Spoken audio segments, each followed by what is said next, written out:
Hey, what's up, you guys? It's Chunky here, back with another motherfucking video. What is up, you guys? Hey, so finally today I get to do a sit-down video, talk to you guys, get a little intimate, eat some sushi, get your food ready, get your drinks ready. Come and join me while I give you guys, today's going to be a life update, kind of like fill you guys in on what's been going on with me.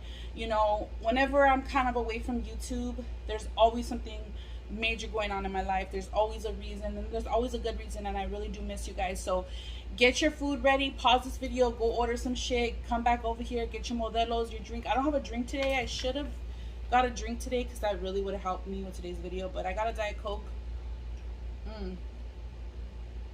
Diet Coke's my favorite drink.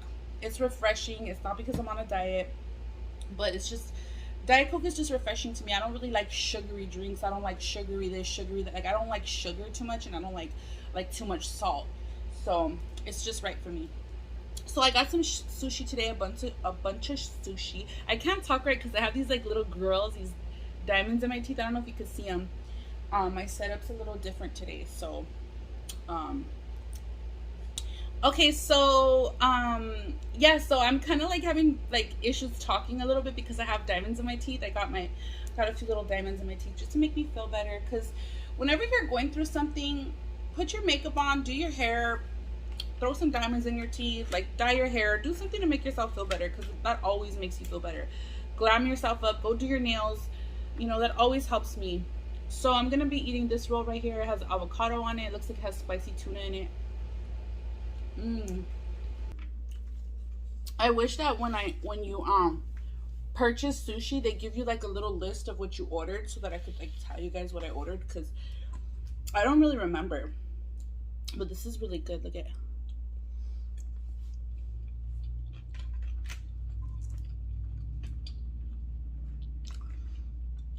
So I know a lot of you guys know that if you don't know, if you're new here, my father just passed away. Now, I just kind of want to give you guys an update of how I'm coping with it, because when somebody passes away, you go through phases. Like it's like some people go through in denial, some people go through depression, some people, you know, are really okay with it. Like when my grandma died, because my grandma also just passed away. So when my grandma passed, they gave me this sauce here, which I'm thinking it's like teriyaki sauce. My grandma just passed not too far apart from my dad. So you know, even my dad was like really upset to hear that my grandma had passed. So it's a kind of confusing story. The way I grew up is that, you know, my dad that passed was actually my mom's first husband, so he was not my biological father. But we do look alike. We have the same birthmark, and we do look alike. Like nobody knew that he was not my biological father. I mean, I don't even think we were sure if he was my biological father or not. But I do actually look like my biological father too. So it's kind of weird. So it was probably between two men. I don't know. But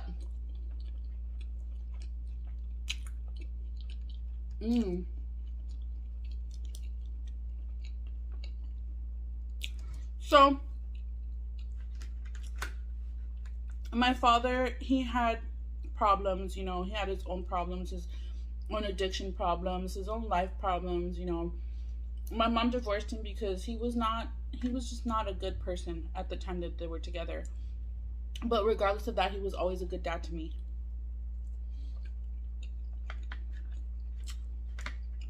It wasn't good that he didn't treat my mom right, but he still tried to always be there for me, even though he had problems, even though he was doing drugs, even though he was like going to prison. I was still going to see him in prison when he got locked up, which was crazy. But because his new girlfriend was taking me. Anyways, that's a whole drama in it of itself. But he always took the time to call me. You know, my dad called me every day, like every single day, like clockwork. My dad will call me sometimes several times throughout the day, sometimes all day, sometimes at least once a day.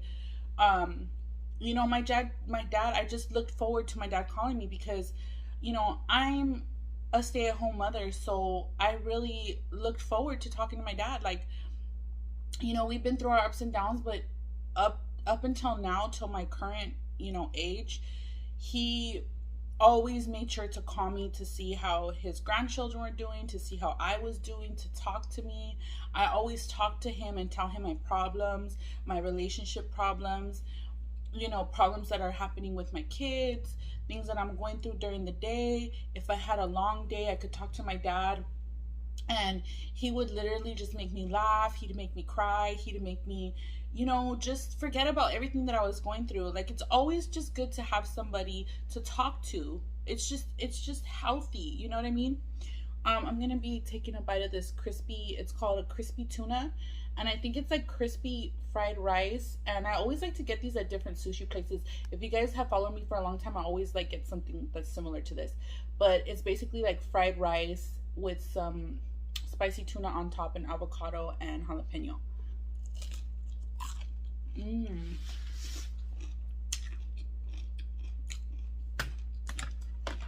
So I really was just used to the routine of my dad calling me. Like, I really don't have a lot of people I talk to on the phone. You know, we live in a day and age, like, we really don't talk on the phone. We talk through Snapchat, or we'll talk through text.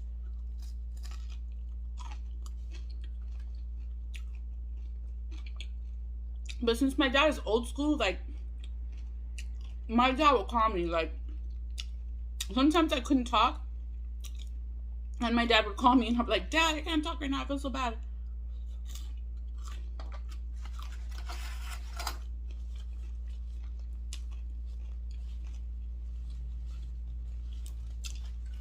He really did love my mom, and he really regretted, like, the way he treated my mom. And every day, like clockwork, he'd tell me, like clockwork, he'd call me to tell me that he loved my mom. And she would always be the love of his life, forever. And I'd be like, oh, Dad, well, that ship has sailed. You messed up. That's why you never leave a good woman. And when you have a good woman, you better keep her, because she's gonna go on and move her. I was real with my dad. Me and my dad were real. Like, we were fucking real as fuck to each other. I would tell him shit that was fucked up but real, and he would tell me that shit that was fucked up but real. And we'd be on that level where we would understood, like, hey, that's the truth. It is what it is, Dad. Like, yeah, like, I understand why I'm going through this. And and he was just always just there for me. And I had told him relationship problems that I was going through, with Vato and stuff like that. And I've been going through, that's the reason why I haven't done a mukbang in a while, is because we have been having a gnat problem. We've been having a lot of gnats, and I didn't want to, like, bring food in the video and have gnats, because, like, I know I'm gonna end up eating a gnat. So if I eat a gnat, oh well, it is what it is. Mm. Mm. So,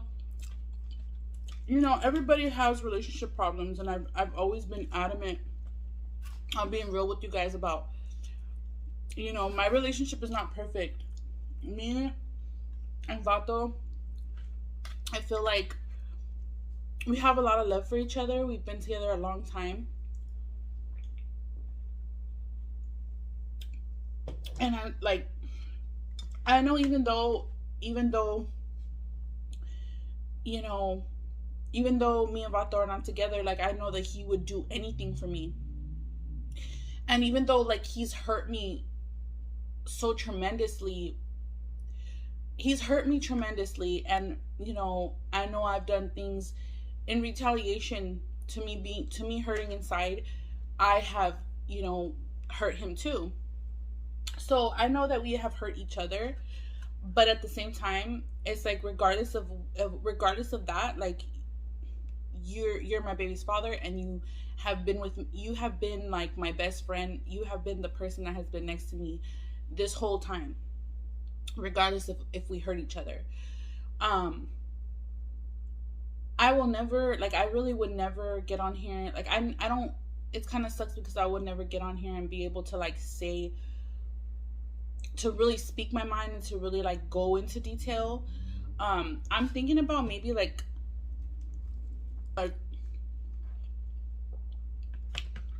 doing, like a paid, something where you kind of, like, have to pay, maybe on OnlyFans, maybe on, a platform where you have to pay to listen to me tell my true story, because I really can't be out here, like, just putting a lot of information out there on YouTube, because there's people that are waiting for my downfall. Like, there's really people praying for my downfall. There's really people out there, and I know there is. I know for a fact there is, and I know that there's people, I don't even know them, and they're preying on my downfall. And there's people that I do know for a fact that are watching me still, that don't like me, that are praying for my downfall. So I would never give them the benefit of, you know, seeing me hurt or telling my story or seeing the things that I've been through for free, like, just watching me for free. Like, no, like, if you want that, if you want to hear me say what I gotta say and hear about what I've been through, really, like, the nitty gritty, the dirty, the down and dirty depths of what I've been through, you got to pay for that shit, okay? Because I do, I mean, you know, I got a little some, but, you know, I mean, like, I'm gonna, you know, I want to be able to do it, like, in a way where if my hater is gonna want to watch me be in pain and watch me say the things I've been through because they get pleasure out of that shit, well, I'm gonna make them pay for it. Y'all know what I mean. So I'm thinking about doing something like that. Let me know down below if you guys would watch it. It's kind of sad, you know, but I know a lot of people are nosy and really want to know what's going on, but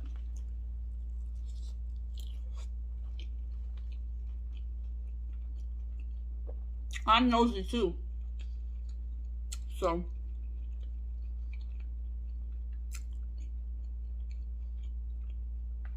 if there was a YouTuber out there that I liked and I wanted to know what was up, I'd pay to listen to their shit. I would. So let me know if you would. I mean, you could say, no, honestly, I wouldn't, but because you're allowed to, like, have your own opinion. So just let me know. But, you know, I've been dealing with my situation with my relationship, and then I also been dealing with, you know, my grandma's passing, and then I've been also dealing with my dad's passing. So it's been a lot. It's been very stressful. It's been, like, I don't know. Honestly, like, there's some nights where I cry, and there's some nights where I'm fine. And then there's some nights where I can't sleep at all, and it's just anxiety is running through my mind.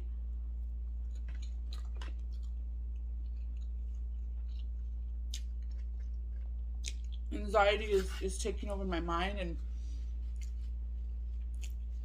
I'm confused, and I'm wondering, like,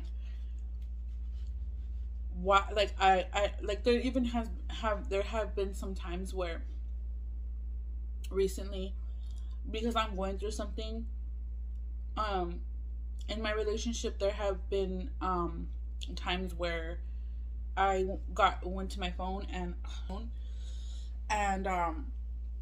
I went to call my dad, and I realized, like, my dad's not here anymore, you know, like, because he would really talk to me with no judgment. Like, my dad, I think he was, like, he really was, like, the only older person that I would talk to that would never judge me, that would never, was just real with me, but never judged me. And that's what I like, that I could speak freely to him. And, you know, he was just there for me. He was just there for me. And every day I wait for his call. Every day I wait for him to call me and to ask me how I'm doing. And I never get that call. And it's been hard. It's been very hard. Like, I feel lost. I feel alone. Like, I feel like I would love nothing more than to just have my best friend back, the person that would call me every day and worry about me. I really, like, I don't get a call every day to see how I'm doing by anybody else, but well, my mom, my mom is my best friend now. And you know my mom was a little bit more harsh than my dad. She's a little bit more like, my mom, like, she gives it to me, man, like, when I tell her my problems and I tell her what I'm going through, ooh, sometimes I don't want to hear it. It's just too real, too raw. Like, my mom is just too real sometimes, and sometimes you just want somebody to just, like, kind of like give it to you easy. You know what I mean? Like, put a little lube on it before you put it in. You know what I mean? But my mom has always been my best friend too, but my dad was just there for me in another way. Like, he was, everybody always has like a couple of best friends. You know what I mean? Like, sometimes you have that one good friend, but sometimes, you have your best friend on this side and you have your best friend on this side, and then you have a couple of good best friends, So it's like, I have a couple of good best friends and they're all there for me in their own way, Shout out to V. I love you, baby. You're there for me. I call V in more of like a girl talk, more like, we pray together. We're very spiritual. We love the Lord. We go through our women things, woman to woman, on a whole nother level. And like, when I can't pray and I feel stuck, because I've been feeling really stuck and I haven't been able to pray, and I haven't been able to, like, really, like, I just feel like stuck sometimes, and she helps me pray, and her prayers are just so, oh my God, they just really hit the whole the hole in my heart. Like, they just really just grab it, So I've just been really, like, it hasn't really been sunny over here, it hasn't really been like sunshine and butterflies over here on my side. But I am hopeful. I'm hopeful that to turn that around. You know what I mean? I'm hopeful that within the next couple of weeks, I could get myself back up. I finally am able to film for you guys, and I feel like that's a big step. I was also able to film with my friends the other day, but then that night I was not doing well. I was very depressed. So, I don't really like to come on here and tell my problems because, like I said, there's a lot of people that love to hear that I'm not doing well, and they're gonna love it that I'm not doing well. But at the same time, I mean, I know that God has me, and I know that everybody, good or bad, goes through shit, and I know that I'm gonna rise on top, and I know that I'm made to win. I know I am. I know I'm special, and I know that I'm gonna win, and I know that I just know that I'm gonna get through this. And I pray for everybody out there is going through something out there. I pray for you in the name of Jesus. I pray you get through it. And it feels like you're never gonna get out of it, because that's how I feel right now. Like, I feel like I'm never gonna get out of it. But I have to keep telling myself, like, you're gonna do better. Like, you're gonna be better. You're gonna be okay. But yeah, so, I just wanted to kind of give you guys an update and give you guys, like, on what's going on with me. I'm slowly rising from the ashes. Like, I'm dusting myself off. I got a little bit of ashes here, a little bit of ashes there, but I'll be all right. And I hope to come back with some other videos for you guys, sit down videos. I don't know if I'll be able to do a video with Vato. We're still co-parenting. We're still, like, really, we're always going to be best friends, whether we like each other or not, but we have gone through a lot, and I found myself just looking bitter and looking mad all the time, and I don't think it was healthy for us, for our relationship, and for our children. You know what I mean? So that's all I'm gonna say. But with that being said, I love you guys. Stay chunky, because chunky is beautiful. Always remember to pray. Always remember to keep people in your prayers. Stay positive. love yourself, love your body, love your mind, love your soul. And yeah,